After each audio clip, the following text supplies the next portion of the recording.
Muy buenas, soy Marcos Vázquez y estás escuchando una nueva entrevista aquí en Radio Fitness Revolucionario. Hoy hablo con el doctor Nicolás Olea, catedrático de Radiología y Medicina Física de la Universidad de Granada y un reconocido experto en salud y medio ambiente. Nicolás lleva mucho tiempo estudiando los tóxicos del ambiente en general, los disruptores endocrinos en particular, y ha publicado recientemente el libro 80 recomendaciones para evitar los tóxicos.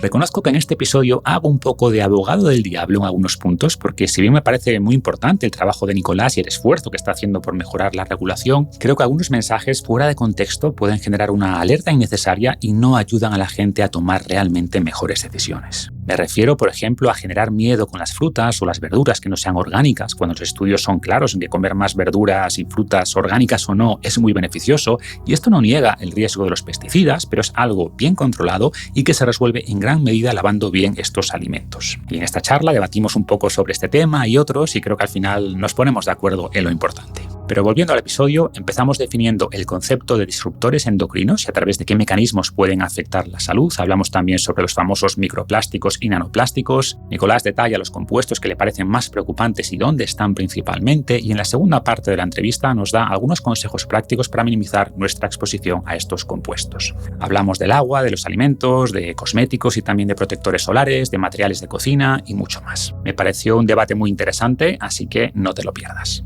Antes de pasar a la entrevista, un recordatorio rápido de nuestros patrocinadores de hoy, Coffee Café y Paleobull. Coffee Café dispone de cafés de especialidad de muchas partes del mundo, de la variante arábica, cultivados bajo condiciones específicas, de tueste ligero para preservar sus polifenoles y aportar así más beneficios para la salud. O conectado con la charla de hoy, sus descafeinados se obtienen con el método suizo que usa solo agua sin ningún disolvente en el proceso.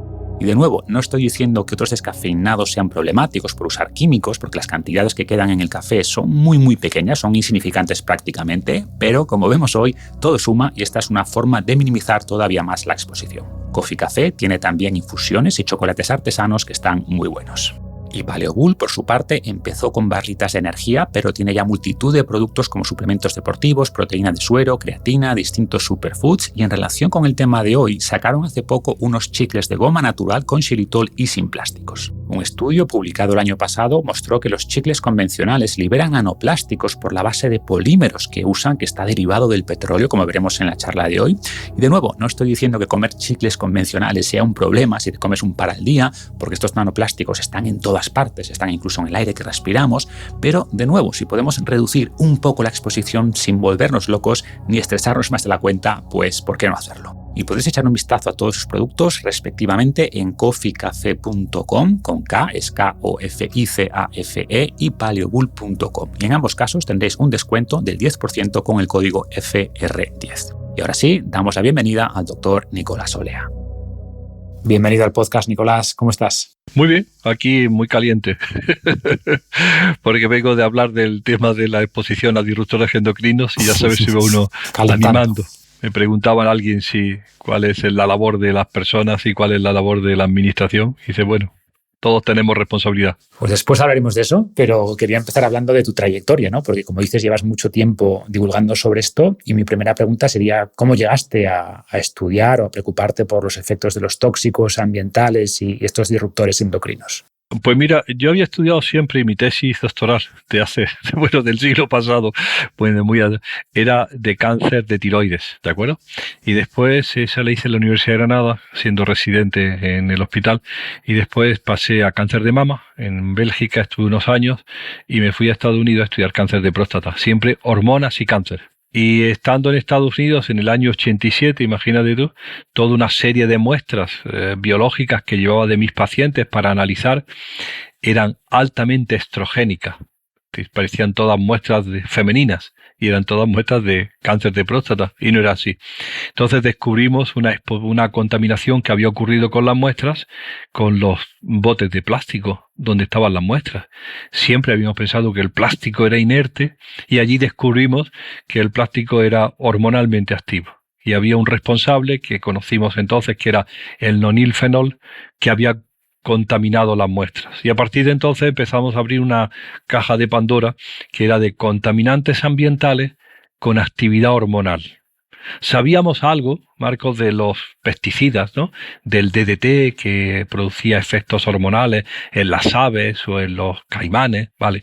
Pero no sabíamos nada de los contaminantes tan habituales como eran los plásticos, los cosméticos, más tarde los textiles. Y ahí empezó todo, año 88. En el año 92... una zoóloga norteamericana, Theo Colbert, reunió a los médicos, ¿de acuerdo? Y le dijo, oye, lo que ocurre en el medio ambiente es un despelote en términos de hormonas, en peces, en pájaros y en reptiles. En humanos no pasa nada. Y los humanos se miraron a derecha e izquierda y dijeron, probablemente sí. Estás hablando de estos disruptores endocrinos y sus efectos, pero antes de continuar, ¿cuál sería la definición más aceptada de estos compuestos? Pues contaminante ambiental que una vez dentro del organismo modifica las hormonas. Es decir, que modifican el mensaje hormonal. Las hormonas son mensajeros químicos que comunican un órgano con otro, por ejemplo, el ovario con la mama, el estradiol, y ese mensajero químico va en sangre y llega a un receptor.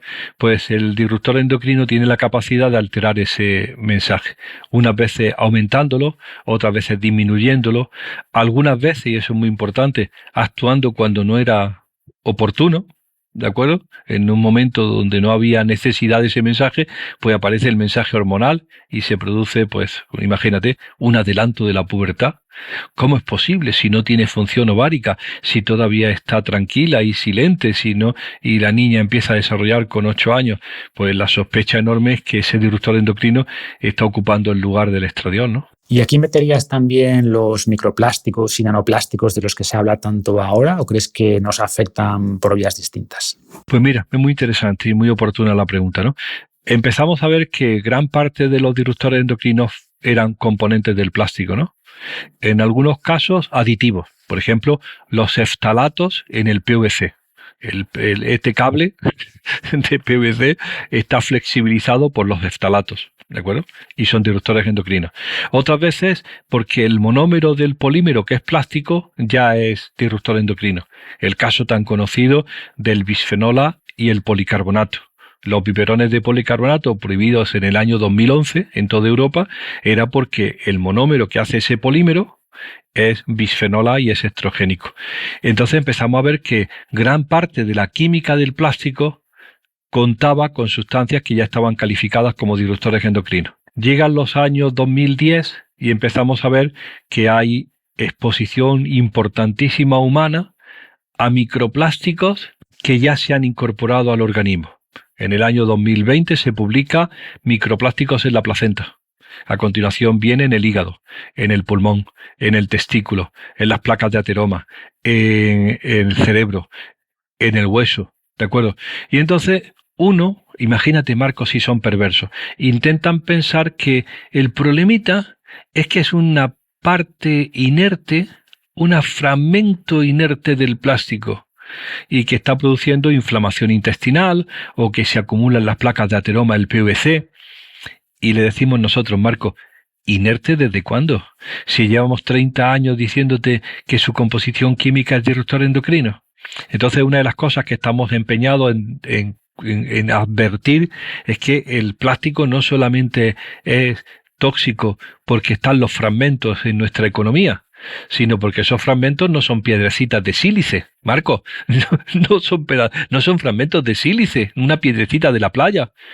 Yo me acuerdo siempre, y lo digo, cuando estábamos en la playa y teníamos al niño que se le caía el chupete, ¿qué hacíamos las madres y los padres? Chupábamos el chupete, le quitábamos el exceso de arena y se lo poníamos otra vez en la boca. No pasa nada. Bueno, pues ahora no son piedrecitas, son fragmentos de compuestos orgánicos de diseño, muchos de ellos muy complejos, derivados del petróleo, que están incorporándose a la estructura de tus arterias. Y entonces pues el pastel ya está montado, ¿no? Son sustancias químicas de síntesis que además para muchas de ellas, me refiero a los microplásticos, ¿no? Para muchas de ellas conocemos que sus componentes son tóxicos. De hecho, comentas en el libro que lo querías titular Hijas del Petróleo, pero que a la editorial no le pareció muy buena idea y al final lo limitaste a un capítulo del libro, ¿no? ¿Por qué este nombre y qué intentas transmitir con él? Primero porque cuando hablamos de disrupción endocrina en los efectos adversos gana la mujer por goleada.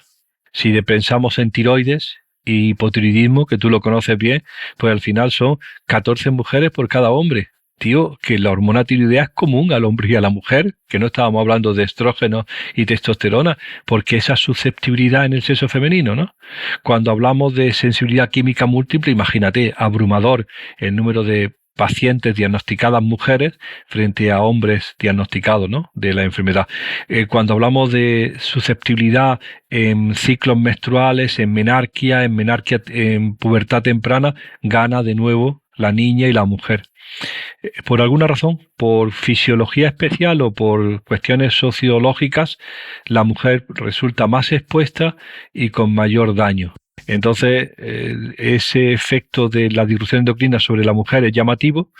Y la segunda parte, ¿por qué hijas del petróleo?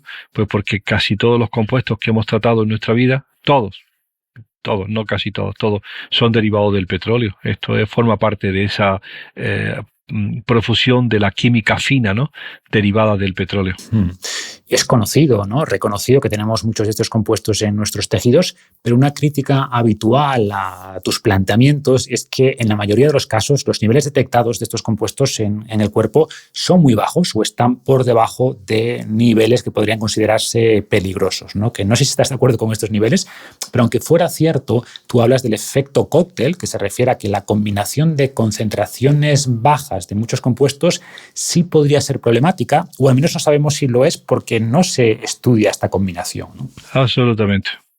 Pues eso es el fracaso, eso es el mayor fracaso de la toxicología reguladora. Que sigamos pensando que los test de toxicidad se sigan haciendo para compuestos individuales y que esos niveles de toxicidad que tú has dicho estén definidos para cada uno de los compuestos químicos de forma individual. Y dices, pero eso no es la realidad. Si algo nos ha enseñado la biomonitorización humana, es decir, medir lo que orinan los europeos, es que mean un conjunto de cóctel de sustancias químicas.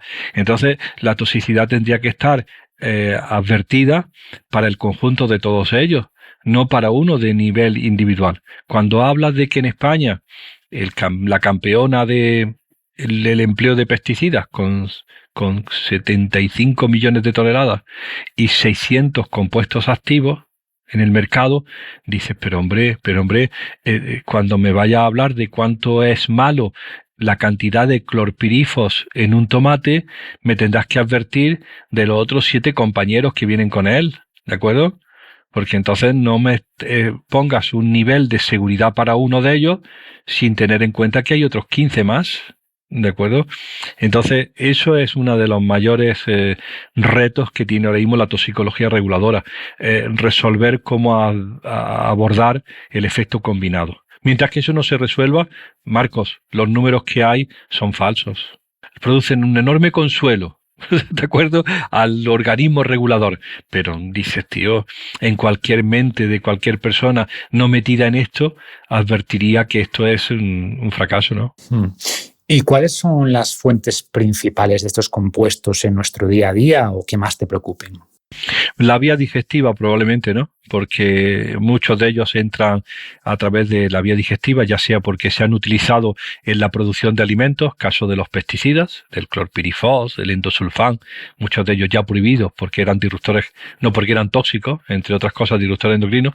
A continuación, todo lo que hay en torno al superenvasado alimentario, el exceso y la orgía del plástico en el envasado alimentario, que no existía en 2019 cuando escribíamos el libro primero, pero que después, aprovechando COVID, pues ha tomado esta historia, ¿no? Vas al supermercado y dices, pero ¿quién obliga a meter 6 tomates esféricos insípidos en ese envase, una barqueta de poliestireno? Eso es una locura, ¿no? O esas patatas precocidas, o el superenvasado. Y no te digo ya, Marcos, si habla del ultraprocesado, ¿no? Yo que soy un consumidor de chocolate, porque me gusta mucho el chocolate, el otro día me encuentro con una libra así de este tamaño, digo, Dios mío, qué grande, la compro y resulta que la libra de chocolate estaba envuelta, pero cada onza estaba envuelta otra vez en el mismo envase que la libra. Y cuando te tomas la libra de chocolate, que resultó ser mucho más delgada de lo que yo pensaba, mucho más fina, tenía al lado 300 gramos de plástico. Y dices, ¿pero esto qué sentido tiene? ¿Quién se le ha ocurrido que esto es conveniente? Es decir, en la primera parte, la producción de alimentos. La segunda, el superempaquetado. Y la tercera, la preparación, ¿no? El uso abusivo del plástico en la cocina, los tuppers que metes en el microondas, las sartenes antiadherentes, los moldes de silicona. Tío, pero si para cada una de esas cosas tienes una alternativa. Si te pones de rodillas y te metes en lo más profundo del mueble de la cocina, todavía tienes allí las flaneras metálicas, las bandejas de horno de Pirex, la tabla de cortar de madera y las cacerolas de acero. Es decir, sácalo y te evitas la mayor parte de la exposición por vía digestiva. Quizá esa sea la más importante. Y nos estás adelantando también algunas soluciones, aunque quiero dejar eso para el final, pero sigo haciendo un poco de abogado del diablo, porque otra crítica a tu planteamiento o a tu divulgación es que quizás tiendes a poner al mismo nivel de daño pues llevar una mala dieta o no hacer ejercicio que eso, calentar la comida en el tupper, en el microondas, ¿no? Cuando lo primero es en general mucho peor que lo segundo, que no quiere decir que, por supuesto, no le prestemos atención a estos compuestos, pero entendiendo la importancia relativa de cada cosa. Por ejemplo, para los compuestos químicos es cierto, ¿no? Hay lo que yo llamo el grupo de los malotes. ¿Te acuerdas en la distribución de los alumnos en el autobús escolar? Al final van los malotes. El grupo de los malotes son perversos. Si un compuesto cualquiera de tu dieta está clasificado como carcinogénico, mutagénico o reprotóxico, es decir, CMR, está prohibido. Cae todo el peso de la ley reguladora. Lo tienes que sacar. Ninguna dosis es buena. Fuera, si es carcinogénico, mutagénico, reprotóxico. Pero para disruptores endocrinos, no pasa nada. No pasa nada. Es decir, que hay una aparente exceso de control de esos que son claramente tóxicos, pero una flexibilidad y una laxitud enorme para los disruptores endocrinos. Y decimos, chicos, todos ellos contribuyen. Un carcinógeno es muy importante y tienes que sacarlo de tu dieta o de tu tabaco, ¿de acuerdo? No vuelvas a fumar porque es carcinógeno, pero los disruptores endocrinos están contribuyendo también a la enfermedad porque están modulando tus hormonas en el momento más inoportuno. Si son mejores o peores, son todos igualmente malos, ¿no? Unos bien regulados, otros muy mal regulados. Es decir, que el problema no es de que estemos exagerando, es que bueno, te voy a decir una cosa. Quizás estemos exagerando con respecto a otras latitudes, en donde los problemas del agua están en la contaminación bacteriana, ¿de acuerdo? Y en donde hay problemas distintos. Pero para Occidente, este es nuestro problema actual. Nosotros tenemos que ver, te lo digo, Marco, muy claramente, ¿qué está contribuyendo a la obesidad infantil? Si no hacemos nada, para el 2030, el 50% de la población infantil española tendrá obesidad o sobrepeso. ¿De acuerdo? Eso no puede pasar, pero está pasando. Y es tanto lo que tú has dicho, falta de ejercicio, dieta inadecuada en la proporción de sus componentes, pero te lo digo también, los obesógenos, tío, que tenemos evidencia científica para rellenar esta habitación de publicaciones en compuestos químicos que favorecen la obesidad. Sí, sin duda. A ver, yo he hablado muchas veces de estos estudios, pero mi mensaje es que son órdenes de magnitud distintas, ¿no? O sea, si una persona tiene sobrepeso y malos hábitos y lo único que hace es eliminar, que tampoco es posible, pero bueno, si eliminase teóricamente su exposición a todos estos compuestos, su pérdida de peso, solo con eso, si no come bien, si no hace ejercicio, si no descansa, va a ser mínima. Pero si come mejor, menos ultraprocesados y más fruta y verdura, empieza a entrenar, a dormir, va a perder mucho peso, incluso si no modificamos su nivel de estos compuestos, ¿no? Que también influye, estamos claros, pero no se puede poner todo al mismo nivel, es mi argumento. Probablemente, pero te voy a decir una cosa, no los pongas a fruta convencional, porque van a mear clorpirifos hasta hartarse. Es decir, vamos a ver qué es una buena dieta. Porque una buena dieta no es solamente su composición. Es decir, no me vaya a poner pescado y no me vaya a decir otra vez, por favor, Marcos, por enésima vez, que coma durante mi embarazo 2 veces a la semana pez espada. Porque ya hemos visto lo que es mear mercurio en España.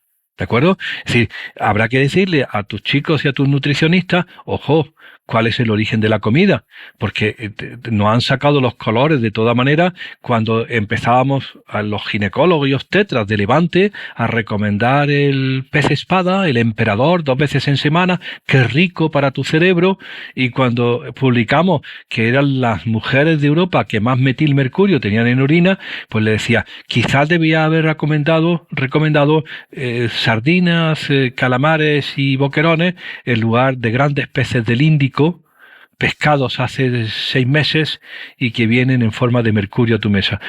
En otras palabras, cuando haces las recomendaciones, y eso lo insistimos enorme, Marcos, tú lo sabes, la docencia en nutrición humana y dietética y todo, tendréis que incorporar el conocimiento de la composición y el origen a las recomendaciones generales sobre los componentes de la dieta. Y por supuesto que ya lo están haciendo, ¿no?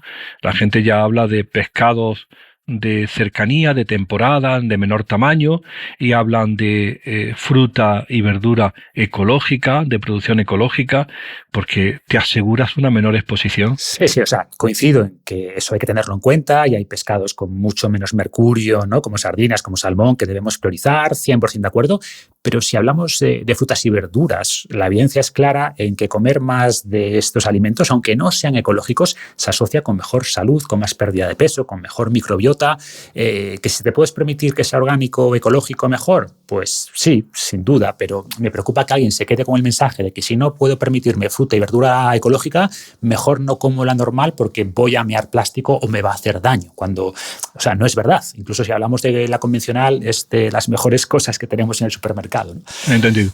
Va por ahí, ¿no? Por no dejar que lo perfecto sea enemigo de lo bueno, como siempre digo, porque, insisto, que los estudios se hacen casi siempre con productos convencionales y vemos beneficios claros. Y la realidad es que mucha gente no puede permitirse comprar frutas y verduras ecológicas, que son mucho más caras.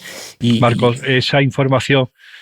Vamos a aclarar esto porque me interesa mucho, como tú estás haciendo, aclararlo.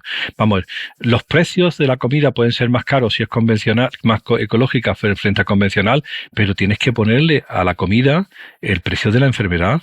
¿De acuerdo? Vamos a ver si por fin incorporamos el daño producido por obesidad, diabetes, hipertensión, cáncer de mama al consumo convencional frente al beneficio que tiene el consumo ecológico. Es decir, al final, cuando uno ve, y ya lo hemos hecho, y está publicado en Lancet, cuando ves el peso que tiene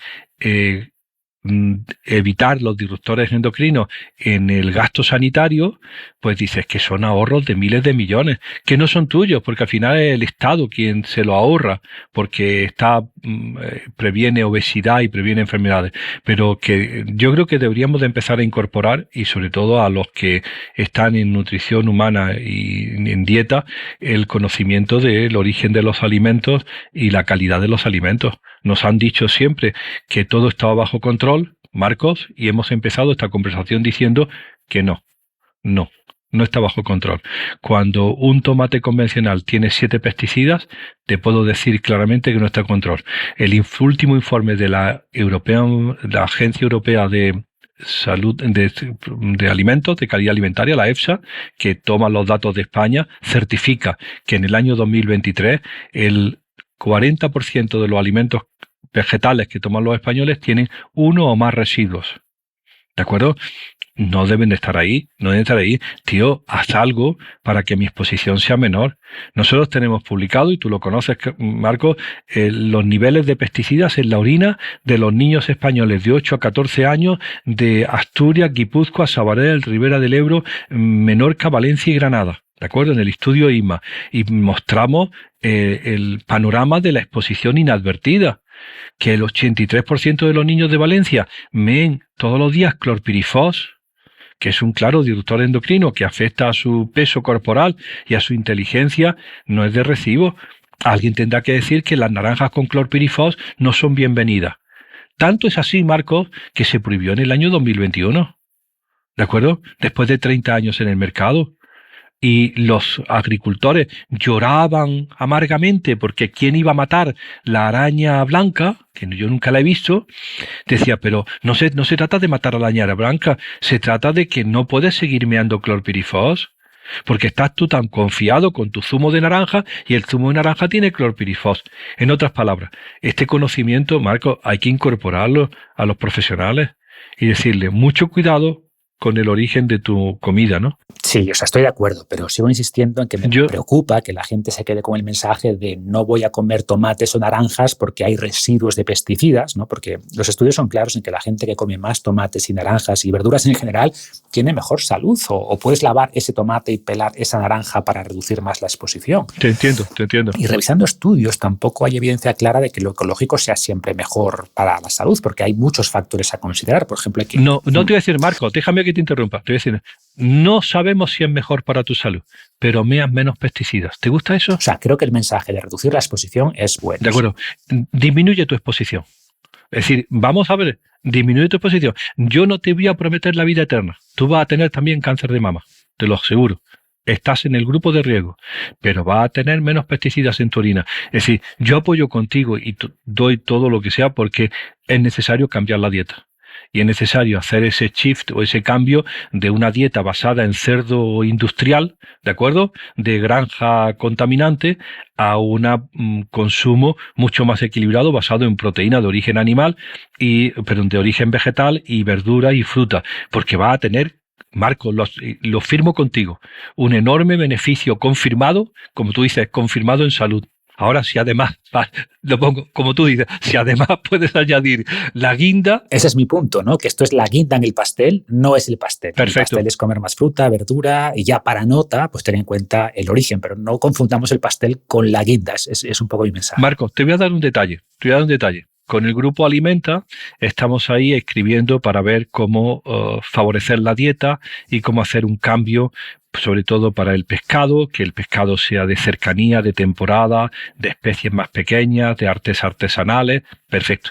Y tenemos una lucha también con la proteína, el origen de la proteína. Y decimos, hay proteína vegetal en España de muy buena calidad, puedes cambiar la mitad de tu proteína animal por proteína de legumbres, de judía y todo. Y entonces, Marco, ya he tomado la decisión. Voy a cambiarme a los garbanzos, las lentejas y los habichuelas y voy a recuperar. Y me voy a mi supermercado habitual, convencional. El cerdo tiene 200 metros de estanterías. Chorizos, choricitos, jamones, jamoncitos, no sé cuánto. Un atractivo enorme. Las legumbres, Marcos, en mi supermercado son un palé, que tiene habichuelas, garbanzos y todo, a unos precios razonables. Los garbanzos de México, las habichuelas de Estados Unidos y las lentejas de Canadá. ¿Sabes? Porque el Estado le ha obligado a que marquen con un sello que, a pesar de que sean el 8, porque son producción española, tenían que decir de dónde es la verdad producción. Digo, ¿es lícito comer legumbres que han hecho 9.600 kilómetros para llegar a tu plato? ¿Dónde están las legumbres españolas? ¿Dónde está la producción de legumbres? Marco, ¿sabe dónde está la producción de legumbres españolas? En tiendas especializadas. A 12 euros el kilo de garbanzos. Dices, ¿pero qué familia? Como tú decías lo del precio, ¿qué familia va a comprar garbanzos españoles a 12 euros? Si con eso se compra 3 kilos de cerdo. Cuéntame. Sí, o sea, aquí ya tocamos temas de modelos productivos, ¿no? Pero bueno, conecta con lo que hablamos, porque cuanto más estrictos quieras hacer los controles y las regulaciones, pues más caro es producir. Y quizás para cumplir todas las regulaciones europeas y que sea ecológico y de cercanía y no sé qué, el precio es esos 12 euros, pero después importamos legumbres de países con muchas menos exigencias a 2 euros, ¿no? Entonces creo que hay que encontrar el equilibrio entre, obviamente, suficientes controles que nos aseguren que eso es saludable, sin buscar la perfección la producción, porque eso va a elevar también el precio de la alimentación. Pues mira, te voy a decir un detalle, que nosotros lo hemos analizado, Marco, lo hemos analizado en Alimenta. Es posible la conversión a ecológico sin aumentar el precio, simplemente aumentando la demanda. Cuando el agricultor vea que hay una demanda para su producción y de verdad hay una salida razonable, disminuye el precio y se convierte. Nosotros estábamos esperando, Marco, me encanta esta conversación, sobre todo por la forma que lo estás planteando. Pero te voy a decir una cosa, estábamos esperando como agua de mayo el Real Decreto de Comedores Escolares. Ya salió en marzo, tiene un preámbulo que parece que lo ha escrito una ONG, nos vamos a comer el mundo, y cuando empieza a hablar de la dieta de los niños, dice, sí es recomendable el consumo ecológico. ¿Estás preparado, no? 2 veces al mes. 2 veces al mes de ecológico para los niños. ¡Qué oportunidad has perdido! Para decir que tiene que ser, como dice Europa, el 25% como mínimo. Porque entonces habría gente que se habría animado a producir ecológico, los precios se habrían bajado y estaría disponible más en el mercado. ¿No ves que si tú favoreces ese consumo de forma arreglada en los comedores escolares, se une a las residencias, se une a los hospitales? ¿Cuándo se van a enterar en los hospitales que no puede seguir abusándose de esa manera de la mala comida? Plastificada. Es decir, en algún momento el Estado tendrá que dar un paso hacia la incorporación de esa forma de producir de forma masiva, que de nuevo sea masivo. Pero no hay manera, no hay manera. Si de pronto bueno, y hablaremos después del plástico. ¿Sabes que en el Real Decreto no se menciona el plástico? Cuando Francia lo sacó de los comedores en el 2019 y que en España siga como única mención al plástico que se reduzcan las monodosis, que se refiere a los bolsitas de ketchup y de mostaza. Tío, te has quedado corto. Bueno, Marco, a tu disposición. Sí, o sea, coincido en que hay mucho que hacer. Se agradece cualquier paso en la dirección correcta, aunque sean pequeños pasos. Pero volviendo a lo mismo, ¿no? Creo que las prioridades, tanto en colegios como en hospitales, va más por aumentar productos frescos y muy por detrás que sea ecológico, ¿no? Pero bueno, estamos de acuerdo en que todo suma. Así es. Y bueno, después de este debate, y estando de acuerdo en que es buena idea hacer cambios sencillos que reduzcan nuestra exposición a estos disruptores endocrinos, en el libro propones muchas ideas, 80 en total, que divides en 2 grandes categorías, ¿no? Unas más de carácter personal y otras de carácter político, regulatorio, podríamos decir, como estas que estamos comentando. Pero dentro de las de carácter personal empiezas hablando del agua. ¿Qué nos puedes contar aquí? Mira, nuestra apuesta siempre es por el agua de grifo, ¿de acuerdo? Así fue en el año 2019. Europa, antes de COVID, tenía una reglamentación que salió en enero del año 2020, aprobada, de que hubiera fuentes de agua municipal en todas las ciudades, cada 300 metros, y la obligatoriedad de colocar sobre las mesas en el restaurante una jarra de agua de cristal con agua municipal, porque había que apoyar el agua municipal. No sé cómo llegó COVID y donde dije Diego, el agua municipal se perdió y lo que había que poner era cerrar las fuentes con un plástico y el agua embotellada. Bien, el agua municipal significa un enorme presupuesto de cada ayuntamiento. Conseguir que llegue el agua de calidad por conducciones apropiadas a tu grifo, a un precio bajísimo. En España vale 1,8 euros 1.000 litros de agua municipal. 1.000 litros, menos de 2 euros. La más cara los catalanes y la más barata los de Castilla-León, 1,12 euros. 1.000 litros, 2 euros, significa un producto terriblemente barato, donde se puede mejorar enormemente su calidad con una inversión, pues la que sea necesaria. En Granada, donde yo estoy, el agua es de muy buena calidad, es de Sierra Nevada, no tiene pueblos por encima, vale. En otras ciudades nos se quejan de que el agua del grifo tiene sabor, tiene olor, tiene exceso de cloración. Resuélvelo. Yo le digo siempre, Marcos, de broma, déjate de sacar procesiones a la calle o de organizar corridas de toros y gástate el presupuesto en aquello que tu pueblo está demandando. Una buena depuración del agua. Que el agua que salga por el grifo recupere su confianza. Al precio que tiene, 2 euros 1.000 litros, puede subir el 100% el agua a 4 euros y aún va a seguir siendo mucho más barata que comprar un litro de agua a 2 euros en la tienda de más abajo. El agua embotellada será una solución enorme, y tú lo sabes, Marco, en terceros países, ¿de acuerdo? Donde hay un problema de contaminación bacteriana enorme y donde la única alternativa es agua embotellada. Pero el agua embotellada en plástico tiene un enorme impacto ambiental. Hemos vuelto a suspender en España en la recuperación del plástico. No se ha recuperado tanto como deberíamos de haber recuperado. Es un fracaso. Al final hay plástico por todos sitios. Hay plástico en el mar, hay plástico en la placenta, hay plástico en el cerebro. Lo que más abunda es el PET, el polietileno tereftalato. Alguien se lo tendrá que decir a estos chicos que el plástico más abundante en tu organismo es en la botellita. En otras palabras, eso no puede ser la salida. La salida tiene que ser un agua de grifo, pura y todo. Fíjate si es bueno, Marcos, que tenemos una directiva, una ley de aguas del año 2023 con un reglamento, que te lo recomiendo que lo leas, de 100 páginas, impresionante, modernísimo. La obligatoriedad de que tu municipio mida 25 pesticidas, perfluorados, radiactividad, para que se aplique, te certifiquen que eso no está ocurriendo y que tener agua de calidad es una auténtica oportunidad, ¿no? Porque hasta está muy bien legislado. Sí, en España tenemos la suerte de que el agua en general es buena, no en todas partes, obviamente, o aunque sea potable, no siempre tiene buen sabor, ¿no? También hay casos donde tú no controlas el agua que bebes, ¿no? Quizás el agua del municipio es buena, pero en tu edificio hay cañerías en mal estado o todavía queda plomo en muchas tuberías. En estos casos, ¿habéis analizado si estos filtros de carbón activo, ¿no? de estas jarras son efectivos? Mira, hicimos qué buena pregunta. Hicimos hace 20 y tantos años, uno de mis becarios, he tenido 57, hizo un análisis para una casa comercial de la presencia de bisfenol A en unas jarras. ¿De acuerdo? Y entonces salía negativo. Desde entonces, la publicidad de esas jarras dice que son las recomendadas. Y dijimos, a ver, no te pases.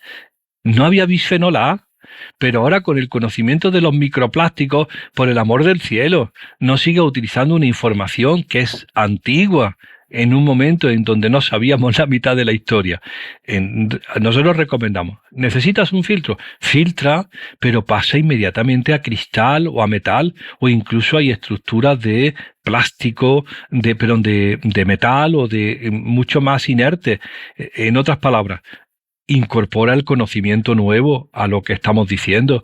Si tienes necesidad, porque lo conoces, porque has recibido la información analítica de tu agua de tu ciudad, de hacer una mejora, pues utiliza materiales inertes. Sí, está claro que mejor cristal en general, ¿no? Pero mi pregunta iba más por si estos filtros de carbón activo eliminan realmente o en qué porcentaje lo hacen estos disruptores endocrinos o en cuáles funcionan mejor. Pues mira, como es una pregunta recurrente y en España no está bien contestada, me fui a Environmental Working Group, una ONG, debe ser muy potente norteamericana, y publican mucho. Entonces, ellos sí que hacen certificaciones y te dicen, hay muchas cosas buenas, te dicen así de verdad, pero por favor, que esté certificado. Busca algo que te diga que un determinado certificador ha visto que es bueno para trialometanos, o que ha eliminado metales pesados, o que ha certificado que lo que está poniéndote en el mercado es tan bueno como te están jurando. Y entonces ya hemos empezado a ver que hay muchos de los comerciantes que están sacando materiales que los ponen certificados. A mí siempre, y tú lo sabes, Marco, porque lo hemos contado alguna vez, las certificaciones dan mucho miedo, porque al no ser estatales no sabes cuál es la fiabilidad, ¿no? Igual que en certificación en ecológico, dice, bueno, o en cosméticos, bueno, ¿y esto quién está detrás? Pero esto Environmental Working Group dice que hay muy buenos materiales en el mercado y desafortunadamente, como es norteamericana, te hablan de marcas que no sabemos si han llegado a Europa, ¿no? Pero te dicen que hay muchas con una eficacia enorme para eliminar trialometano, o para sacar metales, o para sacar pesticidas. Es decir, que hay buena oferta en el mercado. Uh-huh. Otra recomendación que das es evitar las típicas bolsitas de té o infusión y usar las variantes a granel, ¿no? Claro, imagínate, todavía está en el fondo del armario, en la bolita metálica, o esa, yo tengo una pinza preciosa que me encantaba de niño y todavía está por ahí, que se aprieta y coge un puñado de ramitas, ¿no? O incluso la bolsita tradicional, que lo único que tenía era celulosa y algunas veces el pegamento, pero es que va a caer de esa bolsita o el a granel en un triángulo de poliamida, de nylon, o de polietilén tereftalato, las otras, por la estética, porque cuando le pregunté que por qué habían pasado a esa bolsa piramidal, ¿tú la has visto? Es porque se ven las hojitas saltar. Dice, pero hombre, nuestra amiga Laura Hernández, una alumna que estaba en Canadá, pues publicó que cada vez que mete una bolsita de poliamida se liberan, a ver, Marco, 1 billón de microplásticos y nanoplásticos. Y me decía un compañero, bueno, no te asustes, son solamente 1.000 millones, porque son billones canadienses. Digo, qué estupendo, me ha ahorrado Eso 1.000. Me tranquiliza, sí. Eso me tranquiliza. Es decir, ¿cuál es la necesidad? Y fuimos a la EFSA y le dijimos a la EFSA, ¿cuál es la necesidad de esa innovación? Si realmente es mucho más insegura. Si estás exponiendo a fragmentos, es 1 billón en cada una de las tacitas de té, cuando había en el mercado un producto mucho más seguro. No puede ser por puramente la estética, porque no tiene sentido, ¿no?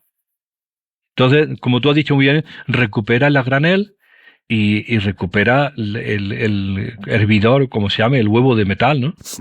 Y algo similar con las cápsulas de café, que no sé si te parecen todas igual de malas o hay algo que tener en cuenta aquí. Mira, empecé a hablar, me preguntaban hace unas semanas de la máquina de café, de la cápsula de café, y había una tendencia enorme de que yo hablara mal de las de plástico, ¿de acuerdo? Porque doctor, ¿y las de plástico? Y les digo, pero si las de aluminio no son mejores. A ver, el problema de las dos, las de plástico, es que si le metes agua caliente a 95 grados, pues estás sometiendo el plástico a calor. Dime qué tiene ese plástico, si es polietileno, si tiene polipropileno, dime lo que es para ver qué va a liberar, pero no me lo dices. En el caso de las metálicas que pueden ser mixtas, que tengan un recubrimiento interior de polietileno, pues ya son mixtas. Y en las que son solo de aluminio, el grave problema que tenemos con todo eso es ¿quién va a gestionar el desecho?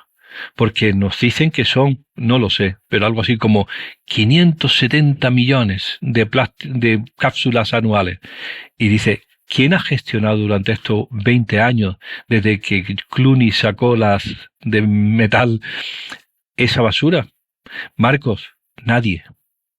Nadie. Se rechaza en el basurero porque es un plástico mixto. Tiene granza y plástico, o granza y aluminio, y entonces exigiría la limpieza previa.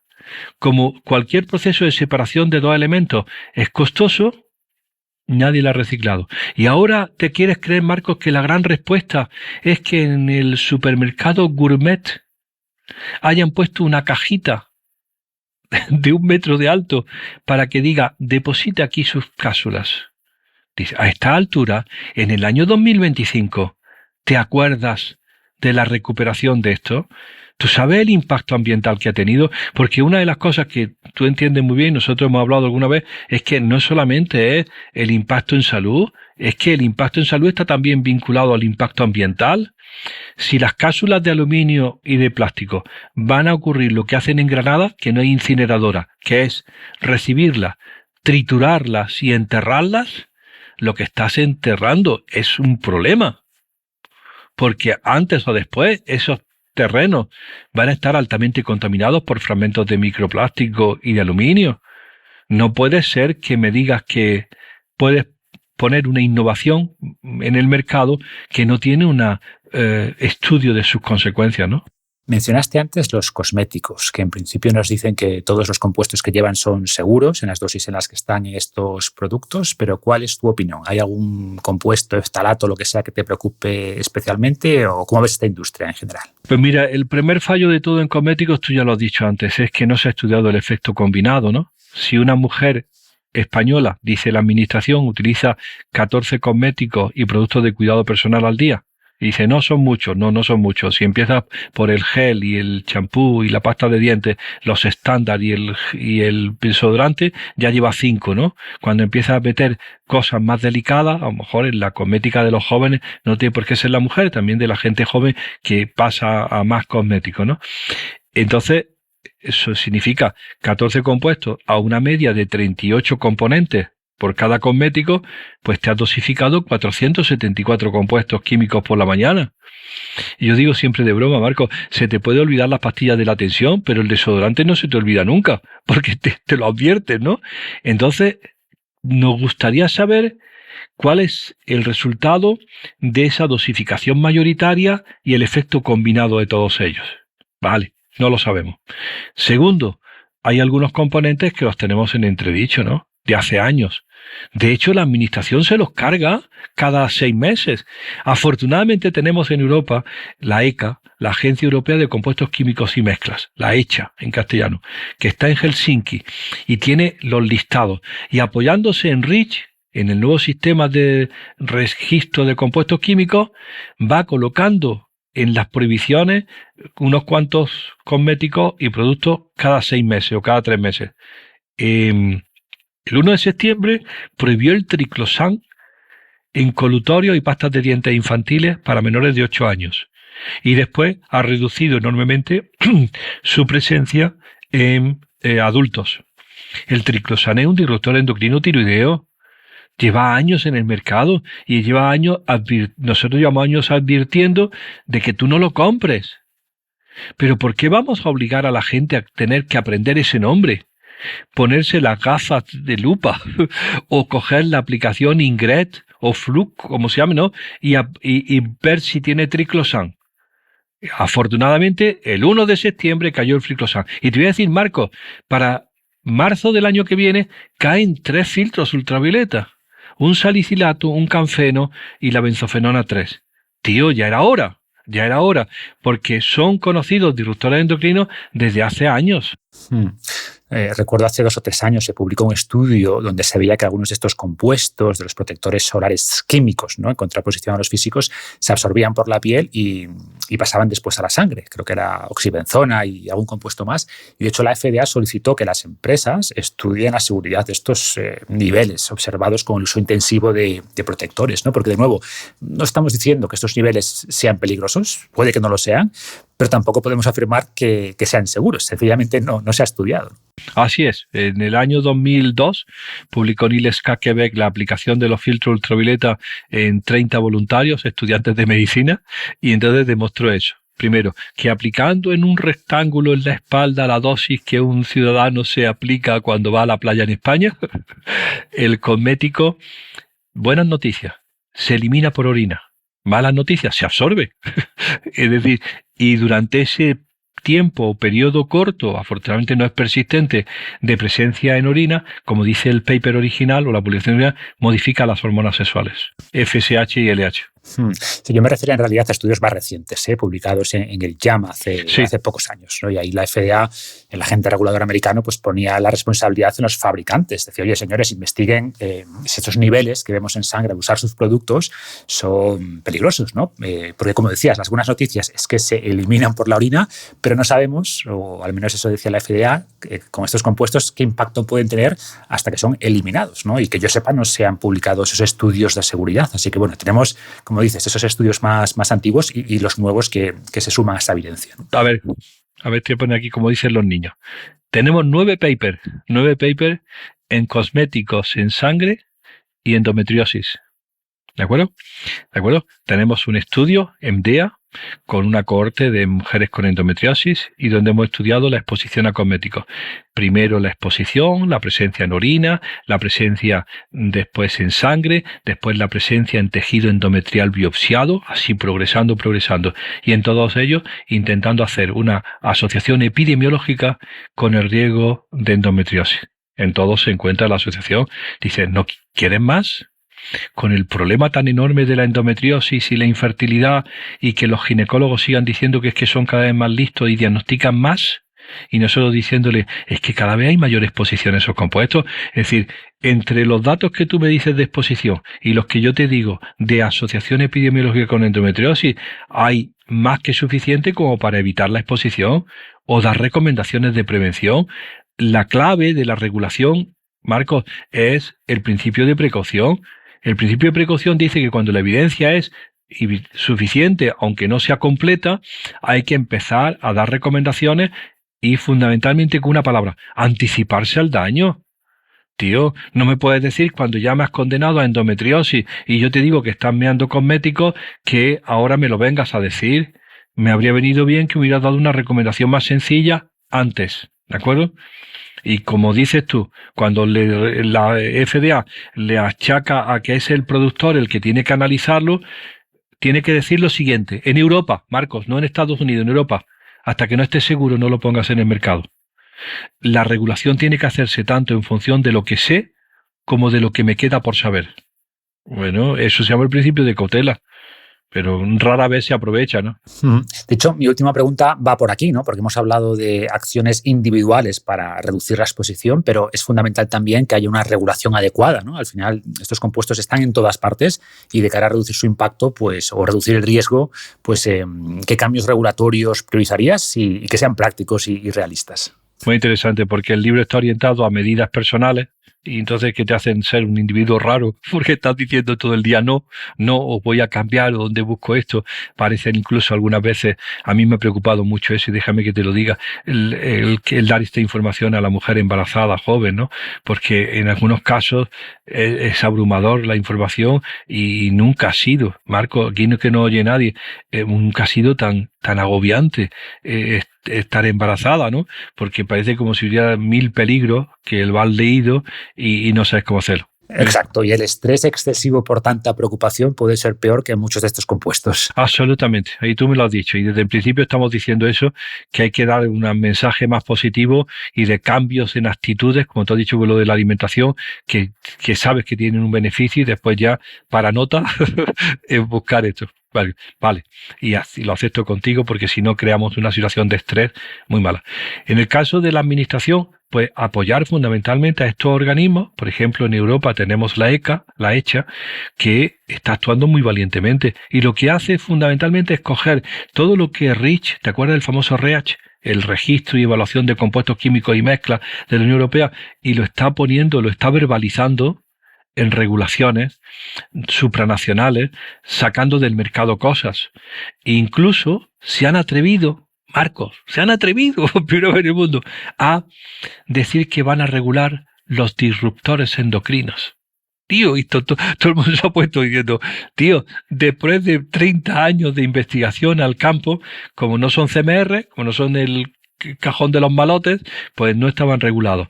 Y le están diciendo, y de hecho, en el Real Decreto, en el reglamento de juguetes, van a sacar los bisfenoles, van a sacar los perfluorados y van a sacar los disruptores endocrinos. Uno lee la letra pequeña para que diga, ¿y cómo los vas a evaluar? ¿A quién te refieres? No hay nada. Pero ya por fin empiezan a incorporar, y eso es un valor enorme, en toxicología reguladora, el efecto combinado, los problemas de efectos hormonales. Bueno, ojalá Europa consiga, fíjate, yo creo que no hemos quedado solos, ¿no? Porque en el otro lado del Atlántico ya no le interesa, ¿no? Han desmontado la mitad de la EPA, está haciendo agua.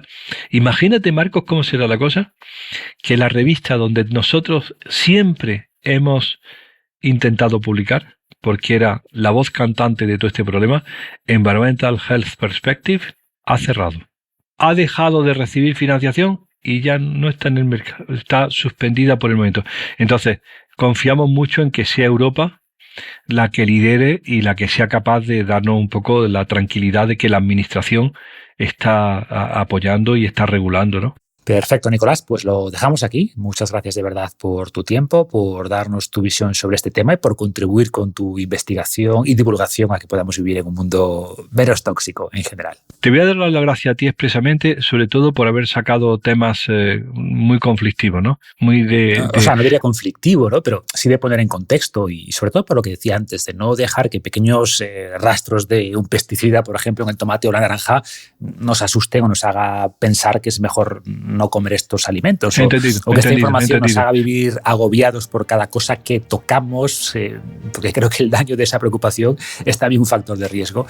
Entonces, bueno, mi mensaje es de tranquilidad, de tomar las mejores decisiones posibles, y ahí aportas mucho valor, pero sin volverse loco tampoco. Así es, y el mensaje, y además que hay alternativas que se deben de incorporar y que después se podrán ir mejorando. Te lo agradezco que lo hayas dicho así, porque da cierta tranquilidad. Esa es la idea, ¿no? O sea, informar sin alarmar, ponerlo en la jerarquía adecuada de importancia, y además, como bien has explicado, hay cosas sencillas que podemos hacer para reducir la exposición sin complicarse mucho la vida, ¿no? Pues hagamos eso, y en paralelo, por supuesto, pues que avance todo eso, toda esa regulación también tan importante. Así que lo dicho, un placer charlar contigo y gracias por todo. Marco, gracias a ti.